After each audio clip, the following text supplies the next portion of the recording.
Yo, balik lagi di cerita kita hari ini bareng Mbak sama Hendra Wijaya.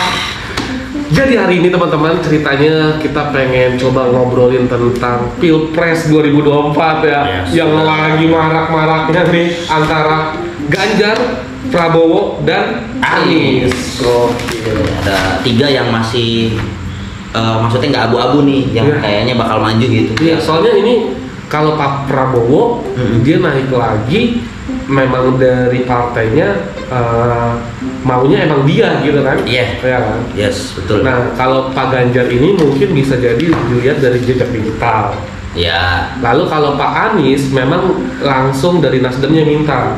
Ya. Pada saat itu kan. Surya ya. Nah, ini seru banget teman-teman. Kenapa kita ngomongin ini? Karena gimana Andra? Ya karena sebagai anak muda, kita sebagai generasi anak bangsa gitu ya. Yes. Apalagi yang masih muda. Janganlah kita golput. Golongan putih. Kenapa kah? Kenapa? Karena menentukan masa depan Indonesia, men. Iya. Tapi ngomong-ngomong katanya kalau golput itu suara kita malah dimanfaatin. Betul, mendingan milih sekalian. Nah itu gitu. Bener. Jadi buat teman-teman kalau bisa nanti lu jangan nggak milih. Iya. Mau siapapun itu lu harus pilih. Karena kalau nggak pilih malah dimanfaatin sama oknum. Betul. Ya. Ya. Yang udah begitu. Jangan gitu. sampai terjadi gitu. Jangan sampai terjadi. Jangan golput lah. Nggak ada salahnya sebentar doang kok. Yes. Pencoblosan itu nggak lama kok. Apalagi buat orang yang baru punya KTP, wajib tuh. Wajib. KTP sekarang mulai harus di print juga. Kenapa? Emang nggak boleh golput? Ya, karena kan kita negara demokrasi. Yes. Demokrasi. Demokrasi itu adalah berarti hasil dari semua orang. Iya. Ya kalau dalam grup WA mah voting lah. Iya. Voting ya kan. Ngomongin voting men. Iya. Ini antara Pak Ganjar, Pak Prabowo sama Pak Anies ini agak agak sengit memang. Tadi kita lihat coba ya survei sempat lihat kan, kita survei, kita coba lihat media ya, betul, yang sudah familiar namanya. Kita lihatin beberapa media memang ini sengit banget teman-teman. Hanya saja di bagian Pak Anies memang sekarang lagi turun. Untuk saat ini ya. Untuk saat ini. Kita memang nggak ada yang tahu nih untuk survei yang terbaru aja ini kan. Betul, ini yang terbaru aja kita lihat teman-teman. Tapi kalau untuk Pak Anies sama Pak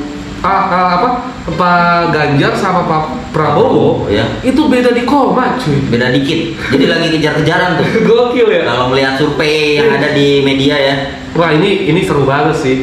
Apa disebutin nggak platform medianya? Ini kita lihatnya di Kompas nih yang ini. Yang ini Kompas. Cuman tadi sebelumnya kita udah lihat juga beberapa aplikasi. Tapi kita lihat yang paling memang saat ini baru update ya. Ini Kompas. Jadi kita lihat di sini Pak Ganjar itu 24,9%. Lalu Pak Prabowo berapa, Indra? Pak Prabowo 24,6%, beda 0,3. Lalu Pak Anies? Pak Anies di sini 12,7%. Ya. 12,7. Artinya agak jauh. Ya. Ketinggalan. Yang deket-deketan itu tuh. Terus untuk masalah klasmen yang lain tuh malah memilih tidak tahu gitu. Berarti masih ada yang mau golput kali ya? Bisa jadi ya. Soalnya bahasanya kayak gitu. Masih ada yang jawab tidak tahu, maksudnya mungkin belum menentukan pilihan. Mungkin atau mungkin belum sesuai kapasitas sesuai pilihannya. Iya. Malah masalahnya wakil presiden juga pun belum terlihat. Jadi tiga nama tersebut kan memang masih baca pres ya, bakal calon presiden. Jadi belum diresmikan, istilahnya belum ketuk palu lah. Bahwa 3 nama ini fix maju sebagai calon presiden. Betul. Pilpres 2024 yang mana beberapa bulan lagi guys. Namanya politik itu bakal berubah. Politik itu kita nggak ada yang tahu. Betul. Gitu. Hari ini bisa jadi kawan, besok bisa jadi lawan. Kejam juga. Ya kita nggak bisa menafikan itu, tapi memang dunia politik ya selalu ada yang namanya kompetitor. Betul. Ya kan. Nah kita ngomongin masalah tentang pilpres ini teman-teman, kenapa? Karena ini menunjang kita sebagai anak muda gitu. Mungkin teman-teman cerita kita hari ini yang nontonin masih pada muda, atau mungkin bahkan orang-orang yang udah punya anak atau orang tua yang memang pekerjaannya juga dalam bentuk pemerintahan. Ya. Kalau kita kan dalam bentuk sisi posisi sosial ya, sisi kemanusiaan. Artinya tidak jauh dari birokrasi yang akan kita hadapi nanti, cuy. Benar. Nah, itu bertujuan untuk apa? Untuk mencerdaskan kehidupan bangsa. Yang pertama, terus yang kedua, masalah tentang Pancasila, balik lagi keadilan sosial bagi seluruh rakyat Indonesia. Jadi kita harus adil. Nah, untuk menanggapi itu semua kan pasti butuh sosok pemimpin nih. Betul. Sosok pemimpin yang bagaimana cara mengatur strategi ke depannya bagi konten-konten kreator juga dalam bentuk misi kemanusiaan. Karena dengan kita pun juga Pak Presiden nanti bakal terbantu. Iya, makanya. Iya kan? Tentu kan pilihanmu dari sekarang. Iya. Tapi kalau lo ngomong, kalau gua nanya ke lo mau ngomong apa? Iya. Kalau itu kan memang dari hati ya? Iya, dari hati. Terus memang itu gua masih kalau lihat dulu lah ya. Masih menilai yang pertama, yang kedua juga memang itu privasi pribadi masing-masing. Tapi gue nggak bakal golput. Betul. Karena sampai detik ini gue nggak pernah golput gitu ya. Juga jangan. Ya, tapi masalah untuk pilihan itu dari masing-masing aja. Tapi gitu. kalau lu sama istri berbeda pendapat gak kalau masalah politik? Kalau politik. Suara. Oh sama. Sama ya? Sama aja. Sama. Kalau untuk suara politik. Nah, kita ngebahas masalah tadi tuh survei itu kan. Iya, survei. Survei kenapa? Lu tau nggak? Lu menganalisis nggak? Kenapa Ganjar sama Prabowo itu beda tipis untuk survei hari ini? Oke. Kalau lu menilai, kalau menurut pandangan gue gini ya, waktu pada saat kemarin Pak Ganjar mungkin bisa jadi bagi kalangan anak muda ya suka sepak bola, betul, ada sedikit blunder. Lalu akhirnya dari sebagian supporternya Pak Ganjar mungkin bisa masuk ke Pak Prabowo gitu. Itu nilai analisis gue. Tapi tidak menutup kemungkinan ya kan. Ini kan karena memang masih pertengahan ya, pertengahan pilpres ya. Jadi bisa jadi Pak Prabowo pun juga bisa melonjak ke atas nih. Iya, kita nggak ada yang tahu. Bahkan sekarang posisi Anies pun paling bawah kan, untuk survei kita nggak ada yang tahu. Ya. Jadi kalau ngomongin masalah tentang kemampuan bahkan pengetahuan atau nasionalisme, mereka bertiga udah cukup. Jadi kita nggak perlu bahas hal background itu semua. Betul. Karena memang mereka adalah sosok yang ya udah dicalonkan sama partai politiknya, terus para pengabdi negara juga kan. Betul, berarti kan artinya dia udah yang terbaik nih mereka. Ya kan, udah yang terbaik yang memang udah jadi patokan. Hanya saja sekarang wakil yang harus ditentukan. Wakilnya nih memang kita belum tahu. Betul. Dari ketiga pasangan ini, baca pres wakilnya siapa yang nggak tahu. Tapi kita ngebahas tadi tuh, kan sengit tuh kayaknya tuh. Sengit banget kan. Nah, itu analisis dulu begini. Gimana? Bicara tentang Pak Ganjar sama Pak Prabowo kenapa sengit banget tuh ya survei. Karena gue melihat bahwa dari pendukung Pak Jokowi itu terbagi dua. Iya. Gitu. Jadi gini, Pak Jokowi di spanduk tadi jalanan juga gue sempat lihat bahwa di situ ada tulisan bahwa Pak Jokowi juga mendukung Pak Prabowo untuk maju. Di satu sisi juga gue rasa Pak Jokowi juga mendukung juga Pak Ganjar untuk maju kan. Nah, artinya di situ akan pendukung Pak Jokowi ya kan, dia terpecah menjadi dua. Maksudnya bukan berselisih ya. Berpecahnya itu ada yang mendukung Pak Prabowo, ada yang mendukung Pak Ganjar. Itu balik lagi ke individu masing-masing kan, karena pemikiran beda-beda. Walaupun tadinya sama-sama, misal deh di tahun yang lalu kita sama-sama pendukung Jokowi, tapi kan akan berbeda cerita ketika semakin hari kan waktu itu terus berjalan. Akan ada perubahan-perubahan, biasanya pemikiran-pemikiran yang belum kita dapat kemungkinan. Nah, gue menilai itu ada kenapa kok sengit. Pertama, memang Pak Prabowo sudah punya pendukung juga, karena udah 2 kali capres kan. Itu yang pertama, memang dibilang kuat juga pendukung militannya Pak Prabowo gitu. Tapi ada juga pendukung Prabowo yang memang beralih ke Anies. Ada juga, ya kan. kalau bicara ke situ nih. Tapi kita bicara yang lagi sengit aja nih kan. Pak Prabowo dempet-dempetan nih kita bicara nih. Beda koma loh. Oh iya, beda koma doang loh. Asli. Ini updatean survei pollingnya untuk hari ini guys. Iya, baru 16 jam yang lalu. 16 jam yang lalu itu di Kompas. Tadi juga sempat lihat di CNBC. Iya. Sama apa lagi itu tadi? Pokoknya media. Kata data. Iya, kata data gitu kan. Juga kita lihat. Nah itu. Nah, untuk menanggapi Pilpres 2024 nih, Indra. Iya. Kita sebagai konten kreator dalam misi kemanusiaan, lu punya harapan nggak buat nanti Pak Presiden yang bakal ada di Indonesia? Oke. Untuk Pak Presiden, calon presiden yang nanti bakal jadi terpilih gitu ya. Sama tahu kan gini? Iya. Gue inget momen dimana yang bikin menariknya adalah ketika calon-calon presiden ini berpidato. Lalu yang kedua itu disiarkan dalam satu ruangan secara live, tanya jawab. Wah, itu seru banget kan? Siapa tahu suara-suara misi kemanusiaan untuk konten-konten kreator di Indonesia itu terjawab nanti dalam aksi politik kampanyenya mereka. Iya, amin, mudah-mudahan. Makanya harapan lu apa nih kira-kira? Ya, harapan gue bisa bersinergi dengan pemerintah gitu, para youtuber yang mengangkat misi-misi sosial gitu kan, baik segi dari sosial lingkungan hidup kayak Pandawara Group itu perlu didukung. Terus kayak kita ya kan menyambangi orang-orang yang depresi, ODGJ, orang-orang yang memang keterbatasan ya mental, fisik, bahkan keterbatasan ekonomi yang sangat memprihatinkan, hidup tanpa air, tanpa listrik. Wah gila, gue kadang sedih banget men. Itu kan ya, tapi kita nggak bisa juga menyalahkan menyalahkan pemerintah. Nggak bisa karena juga. Kan banyak yang nggak terpantau, nggak terjamah gitu. Indonesia ini 270 juta men. Bukan 300. Sekarang nambah. Soalnya gini, setahu gue 300 juta deh. 300 juta lebih. Yang didata 270 juta. Gitu ya? Nih, di Indonesia ini ada 17.570 pulau.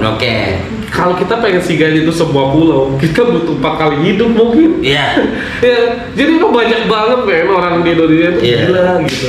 Jadi menurut pandangan gua, bener apa yang lo bilang, kita bisa berkolaborasi.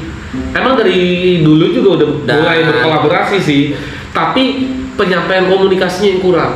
Menurut gua. Menurut lu deh. Penyampaian komunikasinya menurut kurang. Contoh pada saat kemarin kita pengen mengevakuasi seseorang lah, ya kan? Tapi itu dipersulit masalah birokrasi. Itu kan balik lagi komunikasi antara atasan dan petugasnya gitu-gitu. Jadi itulah yang perlu dibenahi kali ya.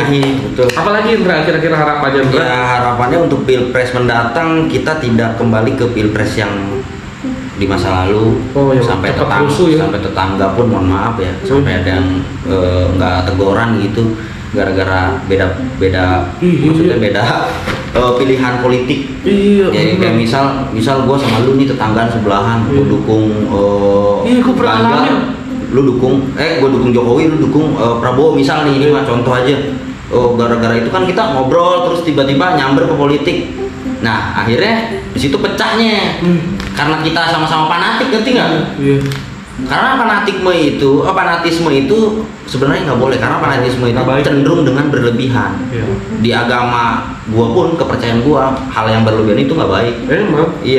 Itu ya. Kita bicara itu. Nah jadi kalau fanatik itu ke suatu calon atau pilihan kita akan menjadi ya itu, jadi apa ya, saling serang gitu. Jadi itu nggak bagus sih di medsos sampai serang-serangan gitu ya. Di pilpres tahun kemarin tuh itu gokil sih ya. Kalau harapan gua kan siapapun yang terpilih nanti di 2024 ya intinya sih kita pengen pemimpin yang terbaik, yang bisa pro rakyat, ya kan, mendengar aspirasi rakyat. Sekarang udah zaman berkembang media sosial udah luas, ya kan, dikit-dikit konten viral aja di media sosial, gitu. Jadi kita juga harus open minded, ya kan, maksudnya pemikiran juga harus maju gitu. Jadi jangan mundur stagnan gitu, jangan di tempat apalagi sampai mundur ke belakang, karena zamannya maju ke depan, ini kan. Nah itu dihindarin guys. Jadi kalau gua itu orangnya gini, gua dalam berpolitik ya, gua misal milih satu pasangan, ternyata kalah nih pilihan gua, ternyata ketika kalah berarti yang jadi kan si ini nih, ya kan, yang kompetitornya itu wajib kita dukung. Yes. Karena bagaimanapun itu pilihan rakyat. Betul. Iya. Udah konstitusi yang mengambil keputusan. Betul. Karena negara ini kan demokrasi. Itu kan hasil voting. Ternyata suara terbanyak si A, ternyata si B kalah. Gua memang mendukung B. Dan ketika kalah ya gua akuin. Kita harus legowo menerima kekalahan itu, karena kalah menang kata Iman Wicaksono itu adalah takdir. Tapi dibalik takdir itu kita ada niat baiknya intinya. Baik yang pasangan yang ini atau yang ini kan. Tujuannya apa sih? Untuk memakmurkan rakyatnya, mensejahterakan, memajukan bangsanya juga. Betul. Ya kan, agar benar-benar Indonesia ini maju gitu kan, berkembang, maju, ekonominya juga kuat, bisa bersaing dengan negara-negara besar lah di. Sekarang sebenarnya udah mulai sih. Udah mulai. Gue percaya tahun 2045 nanti Indonesia bakal jadi ekonomi nomor 4 terbesar di dunia, men. Ya amin, mudah-mudahan. Iya. Karena di situ ada namanya apa ya, volume dari masyarakat kita yang menunjang untuk survei seperti itu. Nah, akhirnya bicara masalah tentang demografi, Indonesia dapat seperti kayak arisannya dunia tuh. Jadi kita bakal dapat bonus di situ di 2045. Makanya sekarang harus kita mulai, teman-teman. Jadi paling tidak kalau dari gua gini, Ndra. Apa itu? Menanggapi Pilpres di 2024 dengan 3 calon ini, kita nggak perlu melihat masa lalu, cuy. Kita nggak perlu melihat masa lalu beliau, calon tersebut, tapi yang perlu kita kutip pernyataan dan sikap yang saat ini menjadi tegas untuk Indonesia. Misalkan contoh Pak Anies atau Pak Prabowo atau Pak Ganjar memang memiliki misi dan visi yang benar-benar gokil untuk kita. Tujuannya sama-sama baik. Iya, tujuannya gue yakin. Walaupun pasti memang ada kata-kata yang berbeda visi misinya kan. Betul. Tapi kan itu sebenarnya tujuannya baik. Iya, ntar dilengkapi sama. Kan nggak ada ya visi misi yang mereka dari pasangan mereka tuh nggak ada yang visi misinya untuk mohon maaf tidak pro dengan rakyat, nggak ada. Jadi visi misi pasti hal-hal yang baik harus ke situ, harus ke situ wajib gitu.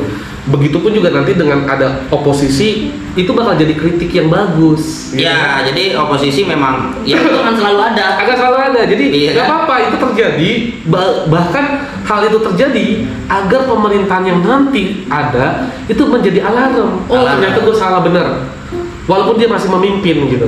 Jadi itu biarkan saja, dan kita di sini sebagai masyarakat, sebagai rakyat, kalem-kalem aja, santai aja. Kita lihat dan perhatikan. Tapi Indonesia bisa maju pun juga karena rakyatnya. Kalau kita nggak mau miskin, ya kita harus kaya. Kan gitu. Jadi itu palingan dari gua. Terus yang kedua, jangan golput. Sekali lagi gua ingetin. Jangan golput. Lo sama jangan fanatik ya. Betul. Itu poin paling penting buat kita sendiri. Asli, akhirnya cenderung tidak menerima fakta kebaikan dari lawan pilihan kita. Cenderung lebih menyerang kebanyakan yang kita temukan gitu, karena ya itu tadi gitu kan. Kalau udah fanatisme ya repot lah. Fanatik buta pasti hal apapun walaupun yang dilakukan jelek tetap bagus. Karena udah fanatik buta, memang udah itu sering terjadi. Dan ketika debat sama temen, tetangga atau saudara yang memang pemikirannya berbeda, akhirnya jadi berantem sampai musuhan, mohon maaf. Padahal ya sebaik-baiknya keluarga juga ya, selain keluarga yang di rumah, tetangga itu keluarga loh. Karena mohon maaf ketika kita meninggal, ini contohnya dia meninggal kan warganya, bukan warga-warga lain kan yang datang ke sini. Maksudnya itu mah di luar itulah.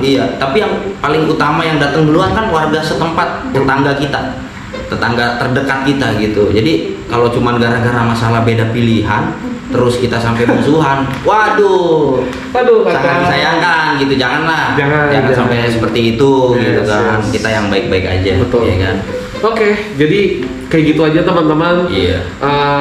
Selamat berpesta demokrasi. Semoga nanti setelah pesta demokrasi ini sudah benar-benar ada pemimpin untuk Indonesia. udah kita mulai kalem lagi, bekerja keras lagi, bersinergi lagi. Dengan pemerintah juga, tentunya pemerintah juga harus welcome kan gitu. Harus respect sama ya rakyatnya gitu kan. Toleransinya harus tetap terjaga juga. Bahkan Indonesia ini diakui sama negara-negara lain toleransinya lebih kuat.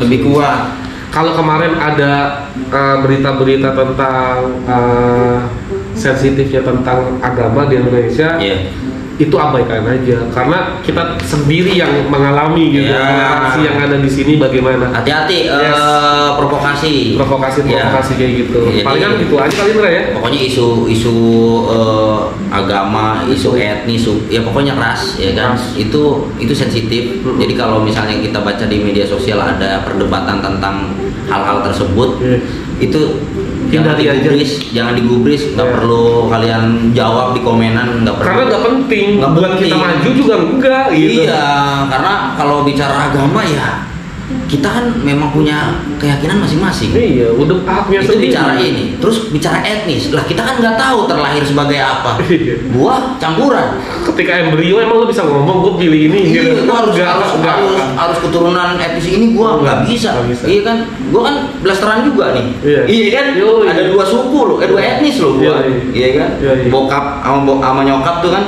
Iya. Artinya udah hindarin aja itu mah biar kita aja sama Tuhan yang tahu. Fokus sama diri sendiri, keluarga, betul. Lalu pekerjaan lo fokus, terus sama ruang lingkup sekitar lo juga lo fokus. Udah itu aja cukup. Betul. Biar hidup kita lebih asik dan Salam toleransi, thank you. Sebelah kentap.